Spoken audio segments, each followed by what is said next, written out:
You saved $1 million. You did everything right. You retired at 65 with enough money to live comfortably for the rest of your life. And 6 months in, you're more miserable than you've ever been. This is happening to millions of Americans right now, and almost nobody is talking about it. The retirement depression epidemic is real, it's growing, and it has nothing to do with your bank account. I'm Alex Mercer, and today we're diving into one of the most overlooked psychological crises in America. Financial advisors will tell you exactly how much money you need to retire. They'll optimize your portfolio, calculate your withdrawal rate, and hand you a plan. But what they won't tell you is why so many people who follow that plan perfectly end up depressed, purposeless, and wishing they could go back to work. We need to talk about the financial transition nobody prepares you for psychologically. Here's what the data actually shows, and it's disturbing. Studies indicate that rates of clinical depression increase significantly in the first year of retirement, even among people with adequate financial resources. We're not talking about people who are struggling to pay their bills. We're talking about financially successful retirees who suddenly find themselves in a mental health crisis. The financial industry has convinced us that retirement is purely a math problem. Save this much, invest this way, withdraw at this rate, and you'll be happy. But that's like saying a wedding is just about the budget. You can have a perfectly planned wedding that still ends in disaster because nobody thought about the actual relationship. Retirement is the same. It's a massive life transition, and we're treating it like a spreadsheet. And here's what makes this particularly insidious. People feel ashamed to admit they're struggling. They think, I have everything I need. What's wrong with me? Their friends are congratulating them on their freedom. Their financial advisor is telling them they're in great shape, so they suffer silently, assuming they're the only one who feels this way. They're not.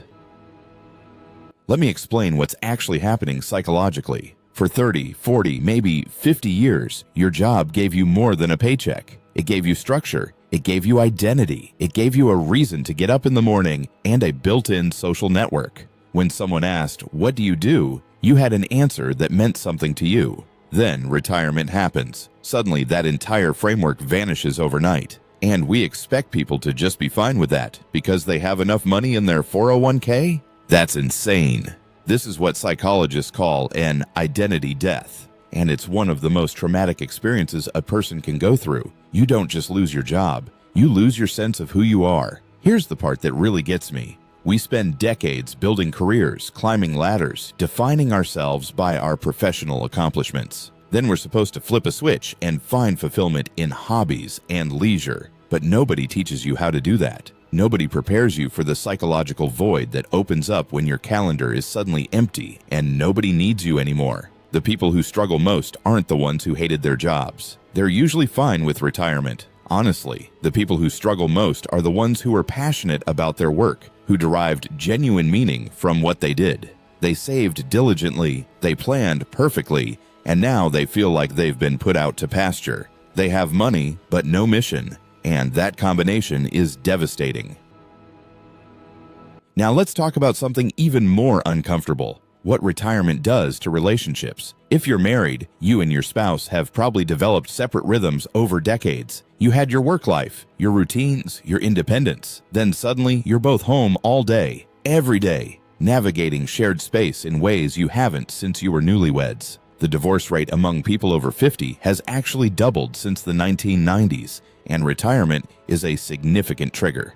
Not because of money problems, but because of proximity problems. Couples who thought they had solid marriages discover they've grown into strangers who happen to share a house. When the structure of work disappears, they're forced to confront what's actually there. And sometimes what they find is unsettling. And here's another dimension nobody discusses. When one partner retires and the other doesn't. Or when one partner had a career they loved and the other didn't. The emotional experience of retirement can be completely different for each person, and those differences create friction. One person is grieving, the other is celebrating. One person wants to travel constantly, the other wants routine. These aren't financial issues, they're psychological ones, and most couples are totally unprepared. So what do we actually do about this? Because telling people just find a hobby is not helpful. The solution isn't simple, but it starts with reframing what retirement actually is. Retirement shouldn't be the end of purpose. It should be a transition to a different kind of purpose. And that requires intentional psychological work, not just financial planning. First, you need to start building your post-retirement identity before you retire, not after. That means asking yourself hard questions years in advance. Who am I outside of my job? What gives me meaning beyond my professional accomplishments? What relationships have I neglected that I need to rebuild? What have I always wanted to learn or do that I've put off? You can't answer these questions in month 1 of retirement and expect to be okay. Second, consider a phased retirement instead of cold turkey. Work part-time, consult, mentor, do contract work. The research is clear. People who maintain some connection to work, even minimal, report significantly higher life satisfaction than those who stop completely. And this isn't about money. It's about maintaining a sense of contribution and relevance. Third, and this is crucial, if you're married or in a long-term relationship, you need to have explicit conversations about expectations and fears before retirement happens. Not surface-level, where should we travel conversations. Deep conversations. What are you scared of? What do you need from me? How are we going to handle conflict when we're together constantly? Most couples never have these talks, and they pay the price.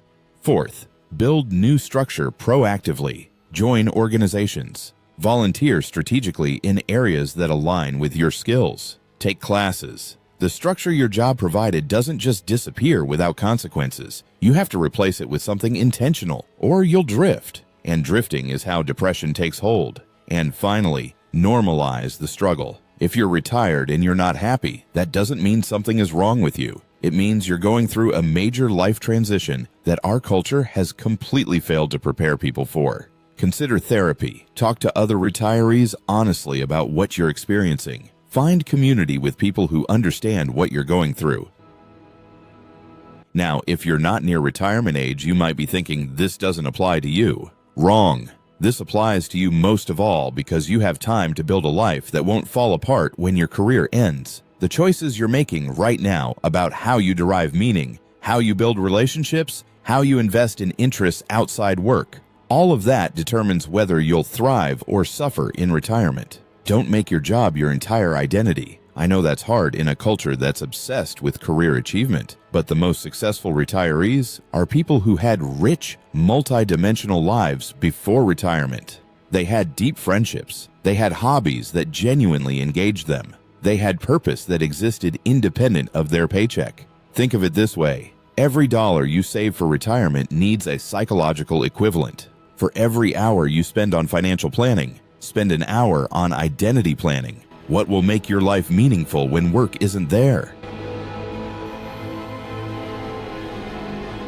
That's not a question you want to be asking for the first time at age 65.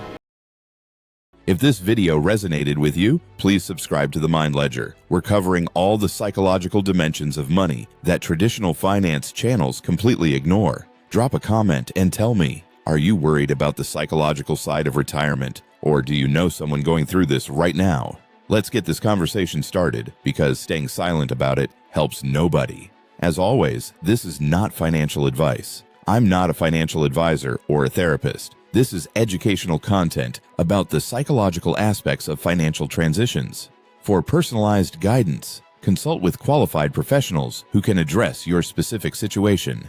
Thanks for watching. I will see you in the next one.